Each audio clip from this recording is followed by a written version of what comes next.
Assalamu alaikum, I am Sadan Khan and welcome to another episode of All of Your Business with Mehtab Haider Saab. Sir, Pakistan plans to buy more electricity from Iran and may raise imports above 100 megawatts. Sir, इससे Pakistani power sector पे कोई pressure कम होगा? Bismillahirrahmanirrahim. Thank you very much for having me. Pakistan and Iran are trying to expand the trade and bilateral ties.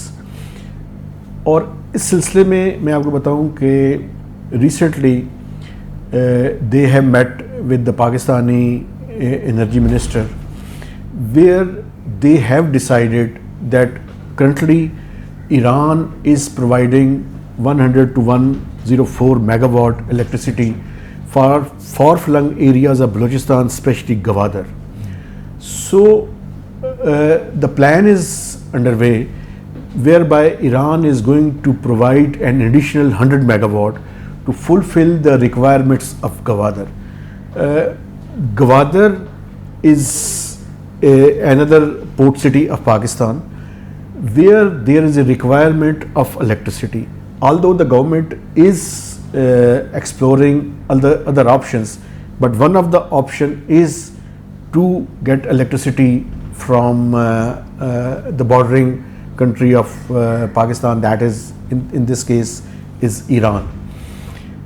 There is another way to put it in another way, that Pakistan and Iran's bilateral trade hovers around $4 billion, and Pakistan and both countries have invested that they are going to increase the bilateral trade up to $10 billion.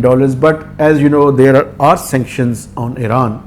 So barter trade is one of the solution. Another way is to promote trade is to establish marketplaces at the bordering areas. So both countries are exploring different ways to promote bilateral ties, and regional trade is the way forward. As in this case, Pakistan can explore the regional trade with China as well as with Iran. Right sir. Sir, gold prices जो हैं वो अभी last 2 sessions में almost 25,000 का increase आया. Sir, what is behind this jump and what buyers should expect next? Actually, you know, there is uncertainty. और जब गैर यकीनी की सूरत हाल हो तो prices will continue to fluctuate. We have seen that not only the gold prices, the silver prices have also gone up in international market, and there is a reflection in the domestic market as well.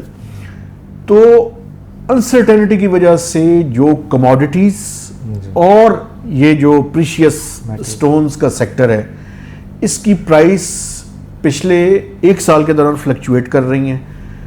जब कभी certainty होती है तो prices नीचे आनी शुरू हो जाती हैं, and when there is uncertainty the prices will escalate, and I think this trends will continue to persist until and unless there is a peace at the regional level, especially in the Gulf. Then the prices of fuel as well as commodities and precious stones will decrease or stabilize.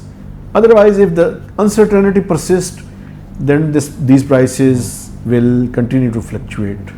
ऐसा थोड़ा of topic है, मगर अगर कोई अभी invest करना चाह रहा है गोल्ड में तो उसे अभी सब्र कर लेना चाहिए. देखें, बुनियादी तौर पर इसको प्रेडिक्ट करना ज़रा मुश्किल है, लेकिन ये प्राइसेस बहुत नीचे नहीं आएंगी. थोड़ी बहुत यानी आप कह सकते हैं कि डिक्रीज भी हो सकती हैं, लेकिन इस टाइम जो ओवरऑल डिमांड है, तो जब तक डिमांड सप्लाई के दरमियान गैप रहेगा और डिमांड जो है वो ज़्यादा रहेगी तो फिर उसकी प्राइसेस बढ़ती रहेंगी. चूँकि अगर आप ट्रेंड्स को देखें और हिस्टोरिकली या ट्रेडिशनली एक एम्पेरिकल एविडेंस के तौर पे लिया जाए, तो पाकिस्तान में और पूरी दुनिया में गोल्ड की प्राइसेस ऊपर ही गई हैं. तो अभी भी लोग उसके अंदर इन्वेस्ट कर रहे हैं, लेकिन थोड़ी सी फ्लक्चुएशन भी हो सकती है. प्राइस नीचे आएगी, फिर डिमांड बढ़ेगी तो ऊपर जाएगी, और गोल्ड की प्राइस पाकिस्तान में ज़्यादा कम नहीं होगी. Right sir. क्योंकि पाकिस्तान में लोगों की डिमांड ट्रेडिशनल और कन्वेंशनली शादियों के अंदर आप देखते हैं कि गोल्ड एज ए गिफ्ट जो है हाँ जी। वो दिया जाता है या लिया जाता है, तो इस वजह से ये डिमांड एंड सप्लाई को सामने रखते हुए मैं प्रोडिक्ट कर सकता हूँ कि प्राइसेस ऊपर ही जाएंगी, ज़्यादा प्राइसेस नीचे नहीं आएंगी। Right sir. Sir weekly inflation जो है काफ़ी ऊपर की है because of higher food prices, और तो क्या इम्कान है कि आगे भी वीकली इन्फ्लेशन? देखिए, वीकली इन्फ्लेशन जो है ना, उसमें सेंसिटिव प्राइस इंडेक्स में 51 या 52 आइटम्स हैं जिनकी प्राइस जो है वो ली जाती है, और इसमें ज़्यादातर जी एसेंशियल या फूड आइटम्स जो हैं वो ज़्यादा हैं। बुनियादी तौर पर ये जो टाइम था, ये वीक और ये जो अरसा गुजर रहा है, ये सीजनल इम्पैक्ट है। और दूसरा ये है कि जब फ्यूल की प्राइसेस फ्लक्चुएट करती हैं या बढ़ती हैं तो उसका असरात जो है ट्रांसपोर्टेशन की फेयर्स के ऊपर और कॉस्ट के ऊपर भी आता है, तो it will result into escalation in the prices of SPI। But please keep in mind that the CPI which was in the double digit, we have seen that it has decreased and come back into the single digit, although it's still elevated in the range of 9 to 10%, 9 to 9.2% to be exact।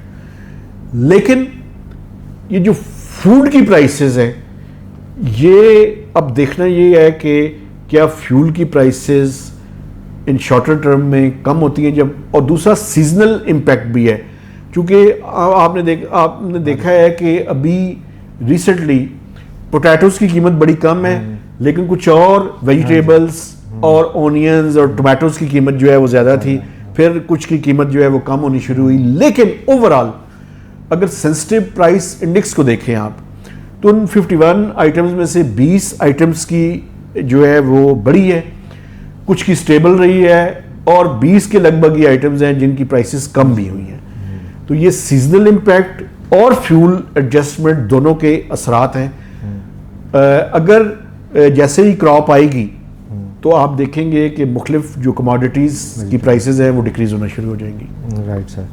सभी एक recent report के मुताबिक Pakistan has now 210 million mobile sims while Ufone and Telenor are set to merge. How could this change Pakistan's telecom market?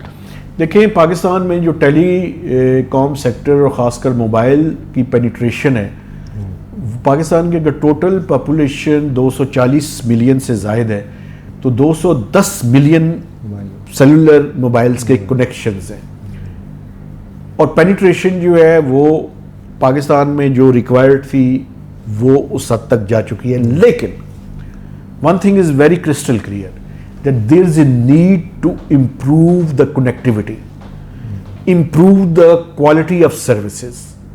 और मैं आपको बताऊं, recently एक PTA में मीटिंग हुई है जिसमें सेलुलर कंपनीज को बुलाया गया और उनसे ये कहा गया है कि आप अपनी जो क्वालिटी ऑफ सर्विस है उसको इम्प्रूव करें, चूँकि इस्लामाबाद में और बाकी भी जो मेजर अर्बन सेंटर्स हैं पाकिस्तान के, उसमें अगर आप सिटी के सबर्ब एरियाज़ में चले जाएं तो there is a congestion, there is a issue of quality of services.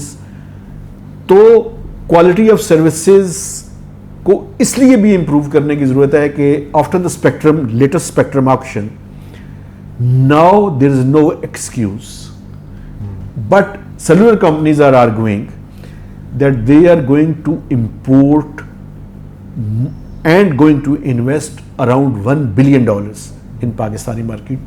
It requires some time because they are importing equipments, and they are, when it will be installed in different areas, first of all, after the spectrum auction, 4G services will be improved.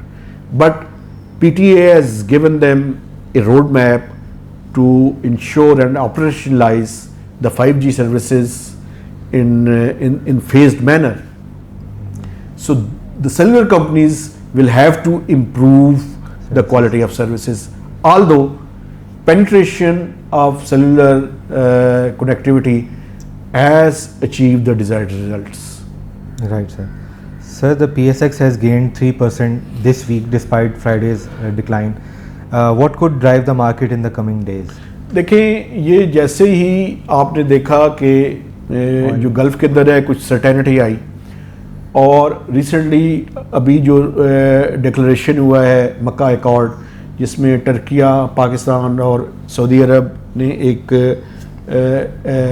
Agreement जो है वो defence deal जो है वो pact जो है वो sign किया है।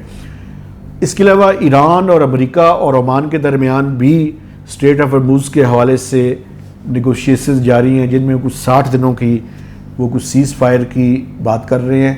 तो अनसर्टेनिटी जब होती है तो it impacted the market, and when there is removal of uncertainty it resulted and reflected into the trends prevailing in Pakistan Stock Exchange।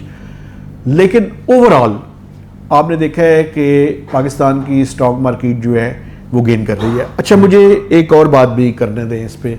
इसमें अभी एक Pakistan security exchange commission of Pakistan young लोगों के लिए एक लिटरेसी का एक बड़ा विगोरस प्लान जो है वो कर रहे हैं, उसको एग्जीक्यूट कर रहे हैं, कि जिसमें उन्होंने पहले ही लोगों को, जो यंग लोग हैं पाकिस्तान में जिनको जेन ज़ी कहा जाता है, कि उनकी लिटरेसी करके उनको इन्वॉल्व किया जाए पाकिस्तान के स्टॉक मार्केट के अंदर, और उसके नतीजे में काफ़ी सारे यंग लोगों ने अपनी इन्वेस्टमेंट करनी शुरू कर दी है। तो जो लोग पाकिस्तान में इन्वेस्टमेंट की अपॉर्चुनिटीज़ को देख रहे हैं वो जाएं, ऑनलाइन कोर्सेज SCCP के कुछ पढ़े हैं, कुछ मज़ीद वो ला रहे हैं, जाएं, आपके पास एक अपॉर्चुनिटी है, आपके पास जो पॉकेट मनी से आप चंद हज़ार रुपए भी सेव करके आप कहीं ना कहीं पे उसको इन्वेस्ट कर सकते हैं। तो पाकिस्तान में जहाँ पे गोल्ड के अंदर लोग इन्वेस्ट कर रहे हैं, stock market is another option, आप जा सकते हैं और उसमें इन्वेस्ट भी कर सकते हैं।